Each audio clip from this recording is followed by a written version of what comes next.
La compagnie des planches pourries vous présente, Akihito, écrit par Bertrand Visinet, Bérénice sera, Noël Couton, Gaston sera, Denis Mélier. d'abord ils auront, 20 ans. ensuite ils auront, 50 ans. ensuite ils auront, 60 et 10 ans. Et après, mon excellent maître, dis-moi, ils auront quel âge nos personnages? surtout ne te préoccupe pas de ça, Yago. Ah bon? Et pourquoi donc il faut pas que je m'en préoccupe de l'âge de nos personnages, mon excellent maître? Tout simplement parce qu'à 70 ans, toi, moi et la duègne, on n'est jamais sûr de l'homme.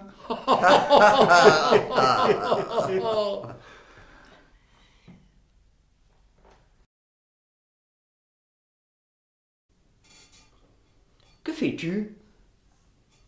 Tu le vois bien? S'il te plaît, aide-moi. Ah ça, que veux-tu donc faire avec cette échelle? La mettre contre ce mur. Et puis après? Et puis après, et pardi que je vais y monter dessus. Gaston, si tu insistes, tu vas te rompre le cou. Ou te casser une jambe. C'est tout ce qui va t'arriver. Pourtant, ma chère petite mademoiselle, il le faudra bien que j'y monte en haut de cette échelle. Allons, on y voit à peine. Bon sang, tout de même. Je vous le demande, mon cher petit monsieur. Est-ce vraiment l'heure d'y monter en haut de ce mur pour seulement en tomber aussitôt? Et moi, je vous le dis, mademoiselle Bérénice, bien entendu que si, qu'il est l'heure que j'y monte en haut de ce mur. Mais enfin, je te le demande encore, Gaston. Pourquoi donc veux-tu la faire, cette inutile acrobatie? Parce qu'il est minuit, qu'il n'y a pas un nuage, et que nous sommes une nuit de pleine lune. Mon Dieu, mes chers amis, avec son histoire de pleine lune, moi, il y a que je le crois qu'il est devenu un tantinet fou, ce cher Gaston. Oui, bien sûr que je suis fou de toi. Gaston, de grâce, descends, ne reste pas sur ce mur. Il va y avoir un accident. Ah, ça, voyez-vous ça, il faut qu'elle me résiste. Qui ça donc? La lune, je n'arrive pas à la décrocher. C'est ça, il est fou. Il est complètement fou. Ah, cette traîtresse, elle ne veut point même bouger d'un centimètre. Pourtant, pour toi, cette nuit, j'étais tout à fait sûr de la décrocher, cette lune. Mon cher petit monsieur, votre lune, moi, je vous le dis, que vous me la servirez une autre fois. Gaston, s'il te plaît, descends enfin de ce mur. Il y a que tu me fais trop peur.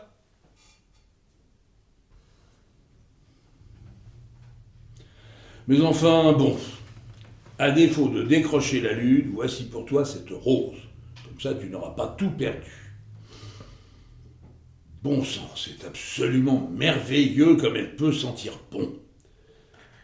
Gaston, cette rose, d'où la tiens-tu? À ce que je sais, les roses, ça ne pousse pas sur le haut des murs. Je ne le dirai pas mieux que toi. Et donc? Rien de plus simple. Je viens de l'accueillir sur l'espalier qui court contre le mur du jardin de Madame Butterfly, notre voisine. J'espère pour toi qu'elle ne t'aura pas vu. Elle n'aime pas les chapardeurs, et puis elle les fait fouetter. À Madame Butterfly, je n'ai aucune raison de craindre ni son fouet, ni sa colère. Vraiment? Elle est à sa fenêtre, elle guette son américain, toujours et encore. Sais-tu qu'on m'a dit que cela fait des mois que ça dure? Oui, je le sais, tout comme toi, qu'elle le guette, son américain. Ah, ça, quand on sait ça, Seigneur Dieu, quelle pauvre femme. Oh oui, quelle pauvre femme. Quand le vent porte, ce sont ses larmes qu'on entend. Oui, quand le vent porte, ce sont ces larmes qu'on entend. Un jour, quand le lieutenant Pinkerton, il frappera à sa porte, c'est à lui qu'on en entendra des larmes. Ce sera un juste retour des choses. Oui, ce sera un juste retour des choses. Si tu veux l'ouvrir, cette porte, Gaston, tu perds ton temps. Vois-tu qu'elle est condamnée de toujours? Et pourquoi cela? Madame Butterfly, elle ne veut pas qu'on lui vole ses fleurs. Elle me l'a dit, je te le dis. Eh bien, la méchante femme que voilà. Sais-tu Et que devrais-je savoir, mon cher petit monsieur? qu'il est dans son jardin des fleurs qui sont larges comme des crânes d'enfants, et que c'est jamais qu'elles ne flétrissent. Après la lune que tu voulais décrocher, ces fleurs qui ne flétrissent jamais et qui sont larges comme des crânes d'enfants, c'est là de ta part une autre joyeuse forfanterie, n'est-ce pas? Pas du tout, parce que ces fleurs, je les ai vues, de mes yeux vus. Quel dommage, j'aurais tant voulu te montrer les chrysanthèmes de Madame Butterfly. Et pourquoi cela? Parce que ce sont les plus beaux du Japon. Vois-tu que leurs couleurs, elles sont définitivement chatoyantes et que leurs parfums, ils sont absolument exquis. Allons, mon cher petit monsieur, moi je crois que nous pourrions fort bien nous contenter de cette rose. Tu en as absolument raison. En effet, contentons-nous de cette rose. Dites-moi, mon cher petit monsieur, Il vous écoute. à cet instant, n'êtes-vous pas dans mon jardin? Ah tiens, je serai donc dans votre jardin. Qui plus est, à des heures indues. Comment ça, qui plus est à des heures indues? Il nous fait le saut. Oui, c'est ça, il nous fait le saut. Oh, que non, que je serais un sot. Vraiment? Vraiment. En tout cas, En tout cas, moi, je le sais pourquoi j'y suis dans votre jardin. en vérité? En vérité. Oh, oh, mon cher petit monsieur, quand je vois la mine que vous nous faites à cet instant, n'est-ce pas que vous en mourrez d'envie de nous en raconter une de petite histoire qui serait, par exemple, le pourquoi du comment de votre présence dans mon jardin, par ailleurs à une heure indue? En effet que oui. Cependant, Allons, vous pouvez y venir, mon cher petit monsieur. Ne le voyez-vous pas comme moi, comme à cet instant nous sommes tous suspendus à vos lèvres? fort bien. Eh bien, puisque c'est tout ce que vous le voulez bien de m'écouter, à 5 heures sonnent les sirènes du port. Dans la touffeur des rues, ces messieurs de l'arsenal quittent leurs ateliers. Alors, comme une mousson, elle nous frappe la tête, mon ombrelle de papier, elle chante et chancelle. Ah ça, mais quel temps de chien il faut que nous ayons! À 5 heures sonnent les sirènes du port. J'ai certaines vues sur un futur amiral, cet aspirant officier. Connaît-il la pavoison où je m'entête quand il faut le croiser, le galon d'or qui étincelle? Hélas, je n'en sais rien de ces siennes inclinations. Un jeune japonais vient à ma rencontre. Il est beau comme un dieu et se moque de la pluie. Sous sa veste de coutil, il cache une main. Tout à coup, il me la tend. D'un pli très luxueusement parfumé, je m'assure. Un jeune japonais que je rencontre et qui est beau comme un dieu, il tiendra de moi un pli. Les mots que j'ai écrits, ils sont de ma main. 40 sous, je lui tends. Pour le porter dans les rues, mon origami d'amour, sera-t-il mon fidèle Mercure? Je glisse ce courrier sous ma vareuse, je hâte un pas que rien ne ralentit. Pour le lire, il me faut un toit. Je vais à cet auvent où que 100 miséreux, ils n'ont plus d'âge. Je leur fais la charité. Mon bel officier, il tient de moi une lettre qui est ce délicat stratagème qu'il fera bientôt porter, comme je l'espère, c'est pas 6 rue Nakamichi. Le 6 rue Nakamichi, bien entendu, que c'est l'adresse de ce consulat où c'est déjà que tout le monde l'aime. C'est curieux ce que je lis. On vous attend 6 rue Nakamichi. Tiens, c'est l'adresse du consulat. À mon misérable passeport manquerait-il le tampon d'un obscur gratte-papier? Quelle extravagance! Il sera très curieux de ce qui est écrit. On vous attend 6 rue Nakamichi, en notre consulat.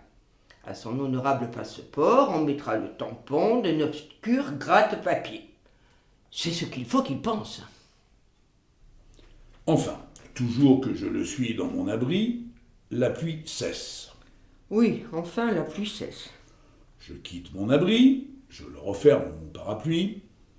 D'une main de réprouvé, j'efface la pluie qui tremble la fenêtre et qui donne sur la rue. Je suis en civil. Je hâte le pas. Moi, sur ce maudit tabouret, je meurs d'ennui et de mal-être à faire le pied de grue. Une voiture informe pourrait me prendre au débeauté. Le cocher, ce fieffé imbécile, il ne me comprend pas. Alors il refuse et me voilà donc, et hélas, toujours à pied. Parfois, non, souvent, je soulève le rideau. Mon cœur brûle, je soupire. Parfois, non, souvent, il est des badauds qui reculent. Je crains le pire. C'est qu'un long nez dans la rue Nakamichi, il risque sa vie. À défaut, les colibets. Enfin le voilà. Enfin te voilà. Enfin, nous y voilà. Je tambourine. Il tambourine. À cet instant, il faut que je le voie, que ça joue dans la rue. Au cerceau, à la marelle. Au cerf-volant, à bout de ficelle, Selle de cheval.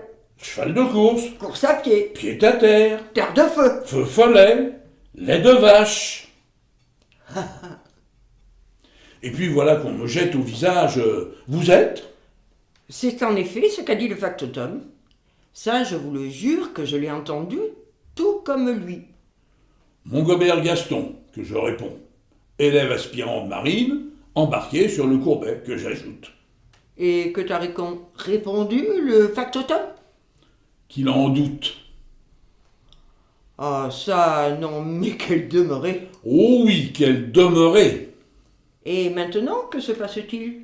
À cette sorte de concierge, je lui présente mes papiers, puisqu'il le faut bien que je le confortasse. Et alors? Vous n'êtes pas attendu. C'est ce que ce dernier, il me le rétorque avec 1 million de postillons. Eh bien, voilà qui n'est pas très aimable quand on s'adresse à l'élève aspirant de marine Montgobert Gaston, à ce jour embarqué sur le Courbet. Oui, ce n'est pas très aimable. Mais, bon, comme je ne suis pas en uniforme, alors notre Cerbère, bien sûr, qu'il n'a pas confiance. Tout à coup, un chat noir se frotte contre ma jambe. Je vous le dis que c'est Fripon, le chat du consulat. Sans doute qu'il se sera échappé. Ah non, mais ça, quel coquin! Que c'est très vite que je le peste. Et pourquoi ça, donc, ce quel coquin, mon cher petit monsieur? Tout simplement parce qu'il est très entreprenant, votre fripon. C'est que, mon cher petit monsieur, il n'y a rien que de très surprenant quand on le sait, que Fripon, il est encore très jeune. C'est bien pourquoi, les nuits durant, il le faut qu'il court les gouttières de Nagasaki. Mais enfin, quand on le prendra... Quand on le prendra? On les lui ôtera, voilà tout. Ah ça, mademoiselle, pour l'amour de moi, je vous le dis, que vous n'en ferez rien. Eh bien, comme il vous plaira, mon cher petit monsieur. Tout à coup encore, Tout à coup encore, dans mon dos, dans ton dos, j'entends une voix. il entend une voix. Elle n'a pas 20 ans. Si, je les ai. En tout cas, En tout cas, Fripon obéit et se jette aussitôt sous tes jupons. c'est sans doute qu'il m'aime, Fripon. Tout comme Gaston. Jésus, Marie-Joseph, c'est que moi je ne suis pas née sourde. Mon Gaston, mon cher Gaston, mesdames et messieurs, il y a que je vous prends à témoin. Ne vient-il pas de me dire qu'il m'aimait? Oui, je l'ai dit. Cependant, Cependant, ce fripon, Quoi, ce fripon? Dans ce bureau du consulat, n'est-ce pas qu'il n'y a pas déboulé par hasard? Oh oh, faut-il que je le comprenne, mon cher petit monsieur, que tu le regrettes ce hasard de ce chat du consulat, qui donc y déboulait dans ce bureau? Non, bien sûr que non. Quand même, l'huissier, il te montrait déjà la porte. Alors, sans ce fripon que je poursuivais... Je te perdais, c'est vrai. Et maintenant, est-ce tout pour l'histoire du chat du consulat? Oui, en effet que je vous ai tout raconté. Oh, ça, n'est-ce pas qu'il faut que nous le comprenions, mon cher petit monsieur, que vous avez encore quelque chose à nous raconter, et que même cela vous tient à cœur. Oui, en effet. Et de quoi allez-vous donc nous parler, mon cher petit monsieur? Du courbet qui fait escale dans le port de Nagasaki. C'est un cuirassé, longueur 168 mètres, mètre beau 27 mètres 90, tirant d'eau 9 mètres, armement 6 tourelles de 305. J'en passe et des meilleurs. Oh, oh, le croyez-vous donc que mon Gaston, et nous les connaissent tout aussi bien certaines autres mensurations, qui seraient par exemple les miennes? En vérité, moi, et sans doute que tout comme vous, je le crois tout à fait capable de l'accomplir, ce signalé exploit. Et donc, le courbet? Hier soir, enfin, on y sonne le dégagé.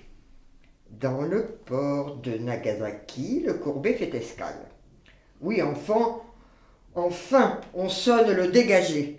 Je suis en grand blanc, tout comme les autres officiers. Sur le bord, qu'on nous crie. Eux, je parle des autres officiers, sur les manches, ils ont 1000 gallons, et moi, je n'en ai qu'un. Pourtant, ce galon d'or, à mes yeux, c'est le seul qui brille. C'est là, n'est-ce pas, et sans doute comme un miracle de l'amour?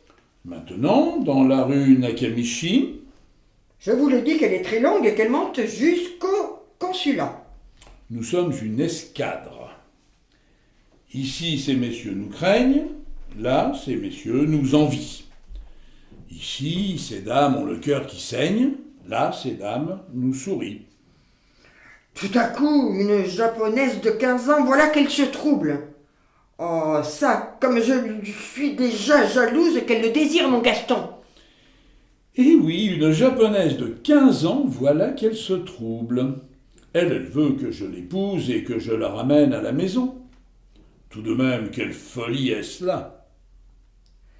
Ah, ça, donc Gaston ose l'épouser ta guenuche et c'est un cadavre que tu ramèneras à Paris. C'est moi qui te le dis. Son père vend des kimonos, elle veut que je les achète tous. Mais, juré craché, je vous le certifie que la solde de toute une année de l'élève aspirant Mongobert Gaston embarqué sur le courbet, elle ne lui offrirait qu'un mouchoir de soie, et un tout petit encore. Quant à moi, c'est un poignard dans le dos que je lui enfoncerai à cette fille d'un père si elle veut s'obstiner à te donner de la joie. Je lui demande son nom. Akihito, qu'elle me dit. C'est Akihito. Moi, Bérénice, quand j'entends ça, je vous le jure que c'est déjà que je le grave sur la pierre tombale qui demain couchera avec cette petite pute de saloperie de fille du ciel. Elle me demande mon nom, Gaston, que je lui dis. Ah, Gaston s'emballe et il fait le brave. Ah, ça, fripon Gaston, je vous le dis, qu'avant minuit, ils auront la même maledissection. Ah ça, mais que donc marmonnes-tu? Certaines choses. Qui concerne cet Akihito, n'est-ce pas? En effet. Ma foi, si cette anecdote que je te raconte, elle te déplaît tant que cela, je vois aucun inconvénient de laisser mademoiselle Akihito derrière son étal. Oui, c'est ça. Laissons mademoiselle Akihito derrière son étal. Comme ça, je vous le dis que tout ira mieux et que je n'aurai pas sa mort sur la conscience. Fort bien. Oublions cette petite japonaise et cela sera plus sage. Revenons-en à ma visite au consulat. Monsieur Bérard, que moi, à un moment, je t'entends le lui dire. C'est le nom de l'huissier qui sévit au consulat. Il m'aime bien. Comment ça, il t'aime bien? Mais oui, il m'aime bien. Quel impudent! Et quel imprudent! Disons qu'il fait partie des meubles, mais un peu plus. J'espère qu'il n'a pas la main baladeuse, qu'il baisse les yeux quand il te croise. Car sinon... Car sinon quoi? Oh, ça va savoir. Mon cher petit monsieur, et si au lieu de nous chamailler à propos de tout et de rien, nous en revenions plutôt à ce que je disais à monsieur Bérard? Oh oh, là, comme je peux être malheureuse, c'est qu'à cet instant, je le sais plus trop. Oh, si je lui ai dit. Elle lui a dit... Monsieur Bérard en aura oublié d'ajouter le nom de l'élève aspirant de marine Montgobert Gaston sur la liste des invités. Monsieur Bérard, on aura oublié d'ajouter le nom de l'élève aspirant de marine Montgobert Gaston sur la liste des invités. Allons, naturellement que c'est là tout ce qu'il y a de plus pieux mensonge, n'est-ce pas? Oh, ça franchement, la belle affaire que tout ce petit mensonge. Oui, franchement, la belle affaire que ce tout petit mensonge. Crois-tu que monsieur Bérard, tu l'aies vraiment truffé? Bien entendu que non. Quand je le sais, qu'il a un cœur d'or. Ah ça, faut-il encore que je m'inquiète? Ah, ça va savoir. Cependant, mais bon, mon excellent petit monsieur, il y a que vous m'avez encore interrompu, alors que j'en avais pas tout à fait fini avec monsieur Bérard. C'est que tu as encore des choses à lui dire, n'est-ce pas? En effet.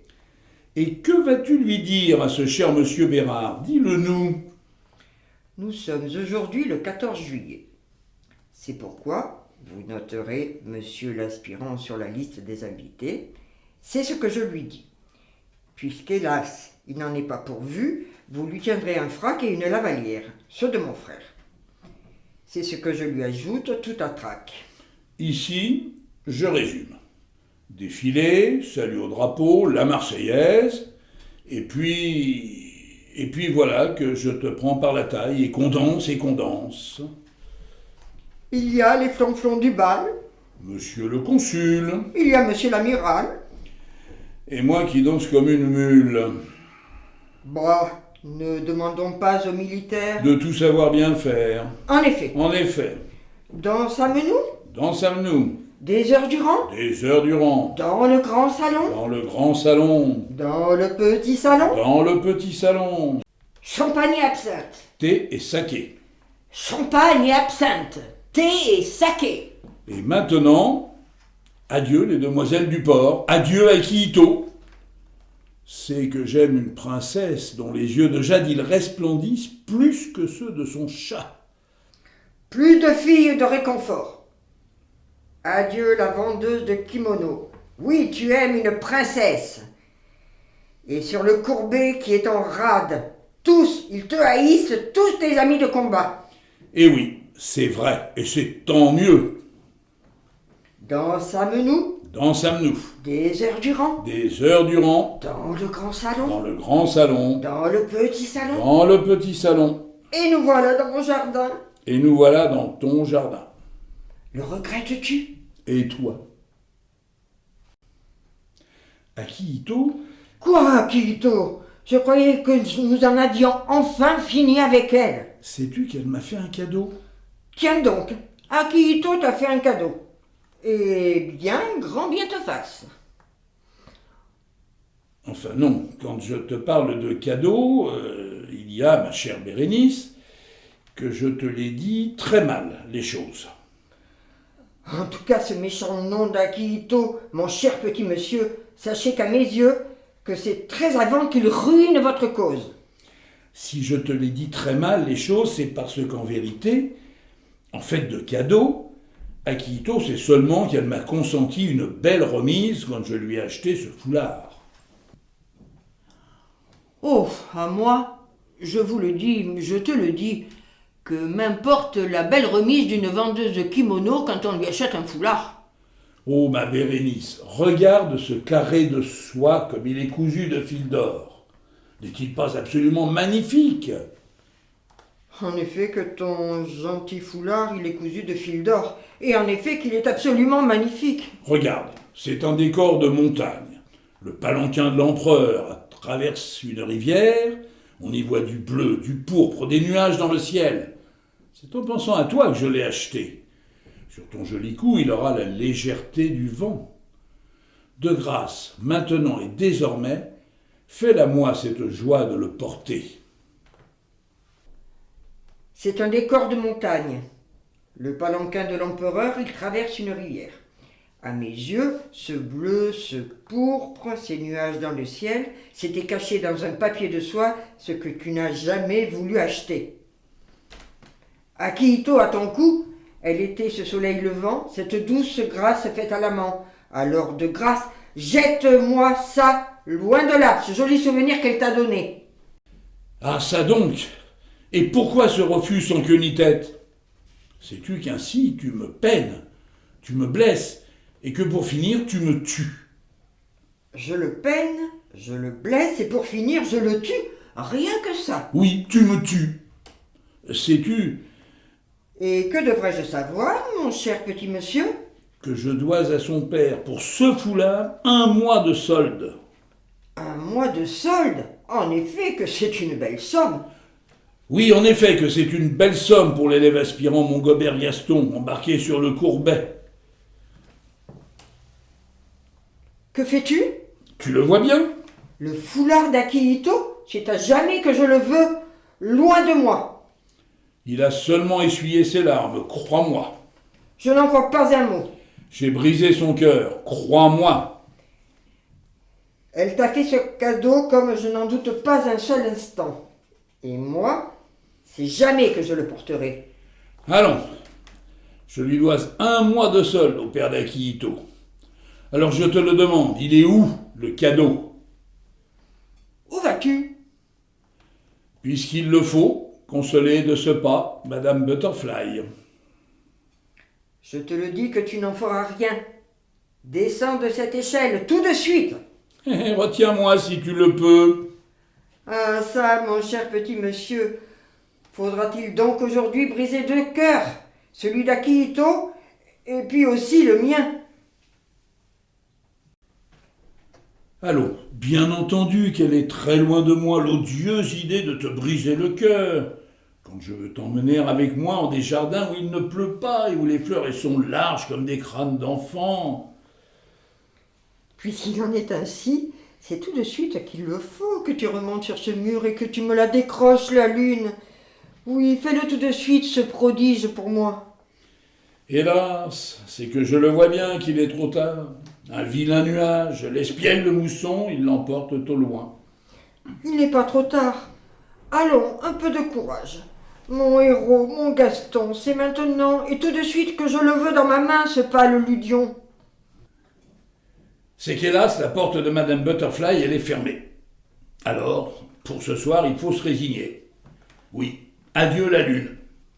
Mais enfin, et comme je te le promets, ce sera pour une autre fois, pour une autre nuit, que je te la décrocherai. Ma chère, ma tendre Bérénice, en attendant que je te la décroche enfin, cette lune, pour te faire patienter, et plus encore pour l'amour de moi, tu le porteras. Je te le dis, Gaston, que le foulard d'Akihito, il a les douceurs du licol du cheval, et que... Néanmoins, bien sûr que pour l'amour de moi, tu le porteras ce foulard. Car demain, le Gustave Courbet... Quoi ? Demain, le Gustave Courbet ? Il lève l'ancre. C'était donc vrai. Eh bien, hélas, monsieur Bérard, il est en effet un homme qui sait tout. Où allez-vous ? À Yokohama. Nous y ferons du charbon. Et puis après ? La mer de Chine. C'est alors qu'il faudra affronter la mousson. Et puis peut-être que nous aurons à couler quelques cruels pirates et leurs extrêmes orientales jonques. La mousson, les cruels pirates et leurs extrêmes orientales jonques. Moi, je ne vais plus vivre. C'est aussi que nous nous fierons des hauts-fonds. Par là-bas, on dit qu'ils sont légions. Quand tu parles de pirates, on dit que leurs navires, ils sont bordés de poudre et qu'on sait les faire sauter contre les cuirassiers étrangers. En effet, que tu peux craindre le pire s'il faut en découdre avec ces habiles marins de l'Empire du Milieu. Quant aux fonds qui sont légions, que peux-tu m'en dire? Que c'est vrai, qu'ils sont redoutables, et qu'ils nous ouvriraient notre coque aussi simplement que mon canif peut entamer une sotte boîte de sardines. Eh bien moi, maintenant que tu m'as dit tout ça, je le sais plus encore que c'est pour des mois que je ne vais plus vivre. Pour l'amour de moi, tu le porteras. Moi, je le crois qu'il sera autour de ton cou, comme un talisman, qui te donnera l'envie et la patience de vivre jusqu'à mon retour. Et moi, Gaston, je te le dis que je préfère porter sur mon cou une amulette forgée par la main du diable que de le porter à mon cou le foulard d'Akihito. De grâce, laisse Akihito tranquille. Je te le jure que quand tu nous en parles, c'est pour rien que tu te mets le cœur en morceaux. Et après la mer de Chine, où irez-vous? Hanoï, la Cochinchine. Des jours en mer. Oui, des jours de mer. Encore des tempêtes. Oh que oui. On le sait que c'est pour des mois la mauvaise saison. Et après?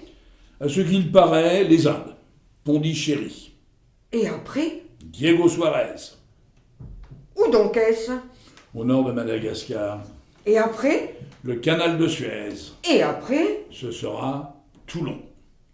À moins que À moins que... Constantinople, la sublime porte. Hélas, des mois sans te voir. C'est pourquoi, pour l'amour de moi, tu le porteras, ce carré de soie. Yokohama, ils feront du charbon. La mer de Chine, la mousson. Les pirates, les hauts-fonds, Hanoï, Pondichéry, Diego Suarez, Le Caire, Stamboul, Toulon. Combien de dangers. Et combien d'Akihito. Une femme dans chaque port, c'est bien connu. C'est pourquoi, pour l'amour de moi, tu le porteras, ce carré de soie. Et moi, dans 6 mois, je le sais, qu'il m'aura oublié. Ainsi donc, c'est bien ça. Demain, le Courbet, il lève l'ancre pour un très long voyage. Oui, demain, le Courbet lève l'ancre pour un très long voyage. Et demain, seule Akihito, je vous le dis, qu'elle sera dans ses pensées.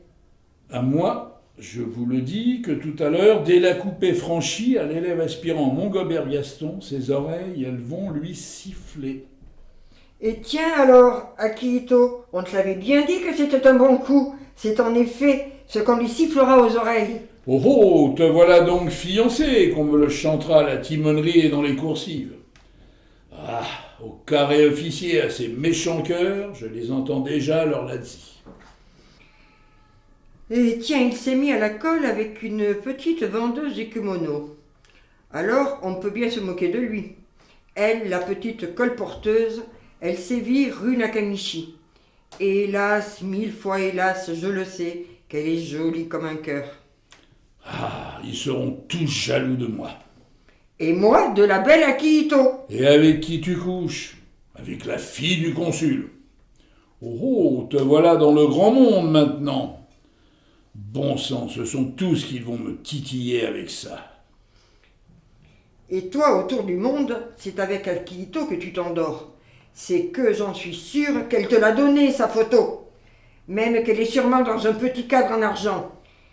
Et tiens, moi je le sais comme Akihito, elle est une femme, hélas, définitivement raffinée. Mais enfin, ils auront peut-être cessé de se moquer de moi quand nous, sous peu de jours, à Yokohama, nous ferons du charbon. Dieu, que ce sera alors une terrible corvée. Je vous le dis qu'au port de Yokohama, il se consolera d'Akihito avec la première femme de réconfort qu'il trouvera. Et puis c'est enfin que nous rejoindrons la mer de Chine. Oui, oui, la mer de Chine, et puis le Tonkin et la Conchinchine, Pondichéry, Diego Suarez, Le Quai, Constantinople, Toulon. Et allez donc, une femme dans chaque port, n'est-ce pas que c'est bien connu? Et puis, dans 6 mois, Dans 6 mois, je reviendrai à Nagasaki. retrouvez Akihito. Toi, je le sais que tu seras au pied du sémaphore. Et Akihito, c'est aussi qu'elle y sera. À bout de bras, n'est-ce pas que tu l'agiteras, ce foulard? Oh, moi je le sais que c'est jamais que je l'aurai la force de l'agiter, le foulard d'Akihito. Depuis la timonerie du Courbet, je le verrai, ce carré de soie. Et alors, Et alors, il pensera à Akihito. que dis-tu? Mon chagrin. Et alors? Comme je viens de te le dire, le Gustave Courbet, il sera au droit du sémaphore de Nagasaki. Le grand pavois flottera de 1000 plis dans le vent de la baie, et toi, mon amour, tu l'agiteras, ce foulard, parmi la foule du port. C'est au petit jour que le canon du rempart, il tonnera une fois encore. Akihito l'entendra aussi. Bientôt, tu seras dans son lit. C'est alors qu'à la coupée du Courbet, tu salueras l'attaché d'ambassade Gaston Mongobert. Ah, tu quittes donc la marine? Non, c'est la marine qui me quitte. Maintenant que je l'aurai enfin achevé, mon service à la mer. Tu vas donc être attaché d'ambassade, c'est bien ça? Oui, je vais être attaché d'ambassade. Quand c'est désormais qu'en effet j'embrasse la carrière. Il embrassera la carrière et il épousera Akihito. C'est aussi que je le sais. C'est alors C'est alors? C'est alors que je t'emmènerai dans ce jardin, où les fleurets sont larges comme des crânes d'enfants, et où ils ne flétrissent jamais. Et dans ce jardin, me décrocheras-tu enfin la lune? Oui. Et puis après, Et puis après, à Yokohama, à Yokohama, un vapeur nous attend pour rentrer au pays. Il fait le cabotage en mer de Chine. Une mer qui souvent connaît le piratage et des vagues assassines. C'est vrai. Cependant, j'ai choisi un steamer qui file ses 30 nœuds. Alors nul jonque perfide ne pourra jamais nous arraisonner. Sauf que moi, je n'en ai qu'une de peur, hein, qu'il comblera les vœux de cette japonaise perfide qui a si bien su la raisonner. Quelques jours de mer et nous croiserons Hanoï. il retrouvera cette mère qui pour lui aura trompé son beau deuil. Il lui fera l'amour à cette petite chérie, jolie comme un cœur tout en se songeant, voyez-vous ce pervers, dans les bras d'Akihito. Que dis-tu? Oui, bientôt nous serons à Pondichéry. Nous y resterons quelques jours. Il faudrait y attendre un autre vapeur. Il vient de France. Akihito, hélas comme je le sais, que ce n'est qu'à elle qu'il pense. Mais enfin, Bérénice, qu'as-tu donc à marmonner? Ah, je marmonne. Mais oui, bien sûr que tu marmonnes. De Pondichéry, nous rejoindrons Diego Suarez, et puis le canal de Suez. Nous irons au Caire. Comme il ne faut pas en douter, il y connaît 1000 autres mouquères. Là-bas, au Caire, vogue déjà cette felouque. Sur ce Nil, vers cette cataracte. Notre capitaine, il souque une grand voile, toute rapetassée. Du blanc, du rouge qu'on y voit à cette toile, 100 fois rapiécée. Sur le Nil, vers cette cataracte, à la belle étoile, nous dormons. Chante l'ibis et le pilotin. Sur le pont, sous la voile, craquent et glissent ces babouches de satin. Sur la rive, erre un âne. Il s'esquive cet âne. Il a vu dans le Nil comme un crocodile. Mais non, que te le dira Gaston, c'est bien un crocodile qui nage dans le Nil. Oh, ça, tu as sans doute raison, mon cher et beau Gaston. En tout cas, la vallée des rois, la vallée des rois, les pyramides, ces grandioses mastabas, nous mettrons nos pas dans ceux de Cléopâtre. et dans ceux de César. Et puis, ce seront les souks. Nous y flânerons, des heures durant. Tu m'offriras un thé à la menthe, À 2 pas de ce minaret où le muezzin vient d'appeler à la prière. puis à ton bras dans cette rue en pente. Nous ferons un arrêt à cette officine qui est au bord de la rivière. On y vend de la myrrhe et de l'encens. De l'or et 1000 autres trésors. Que choisirais-je? Nous le verrons bien. Qu'achèterais-je? Nous le verrons bien. En tout cas, En tout cas, derrière cette portière danse une jolie bayadère aux accents d'un tard des 1001 nuits, avec aussi les 1000 bobards dont il nous fait une pluie. Il ne faut point que l'on doute que l'habile commerçant, il veut qu'ainsi on s'envoûte de la clinquante pacotille que, de ses 2 volubiles mains, il nous tend. Akihito, Quoi? Encore, Akihito? Tu ne cesseras donc jamais de m'en rebattre les oreilles? Ouvrons plutôt la porte du jardin de Madame Butterfly. De l'autre côté de ce mur, il est des fleurs larges comme des crânes d'enfants. C'est jamais qu'elles ne flétrissent. jamais nous ne passerons. Madame Butterfly, de son enfer, elle en a fait condamner la porte. Mais moi, grâce à un habile forgeron, et avec cette petite clé de fer que je tiens maintenant de lui, je vais l'ouvrir, cette vilaine porte. Tiens, regarde. Prends garde. Et de quoi? De tout et de rien. Et pourquoi de tout et de rien? Parce que je le sais que derrière cette porte, il y a un vieux soldat qui l'affûte, son katana sur la pierre de la fontaine. Ce sont des journées entières qu'il se donne à cette peine, et pour le toit qu'il reçoit, le chaudron sous la flamme, je le sais aussi qu'il est l'impitoyable chaperon de la belle Chiyo-san. Ici, tu nous parles, n'est-ce pas, de Madame Butterfly. Oui, je te parle en effet de Madame Butterfly. Ah ça, pourquoi souris-tu?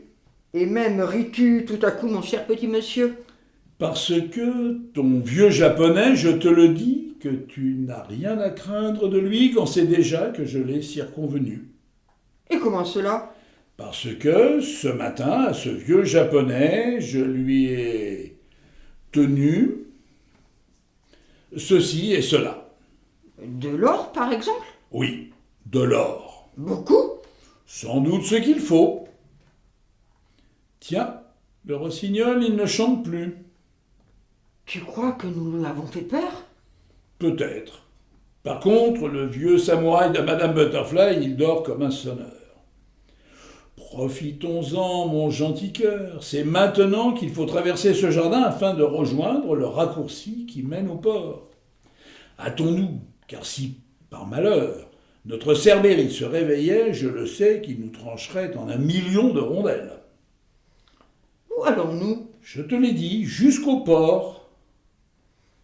Faudra-t-il passer devant l'échoppe d'Akihito? Par le chemin que nous allons prendre, je te le dis que non. Tant mieux. Ou tant pis. Viens, ne tardons plus. La gare maritime, elle va bientôt ouvrir. Nous y prendrons 2 billets pour Yokohama, n'est-ce pas? Oui, et dans 6 mois, direction la Cochinchine. Pondichéry, Diego Suarez, le canal de Suez, Istanbul, et puis... Toulon. Et pourquoi pas avant Toulon, une escale à Venise? Venise. Oh, mon Gaston, c'est déjà que j'en rêve. Eh bien alors, viens dans mes bras. Gagner Venise depuis Paris par l'Orient Express, comme cela serait formidable. Est-ce que nous le ferons un jour, Gaston? Je te le promets. Maintenant, hâte-toi. Hâtons-nous. Je viens, mais avant, Mais avant, tu me feras un enfant. Comme ça, dans 6 mois, avec Chiyo-san, ce sont 2 mères qui pleureront de joie au pied du sémaphore du port de Nagasaki. Comme ça, dans 6 mois, avec Chiyo-san, ce sont 2 pères qui feront notre joie au pied du sémaphore du port de Nagasaki. Alors, en ce beau jour, depuis le rempart, Mes baisers d'amour, ils voleront jusqu'à toi. Ils auront le parfum de ce foulard d'or et de soie qui nous cause de palanquin. Ce gentil foulard, c'est celui d'Akihito.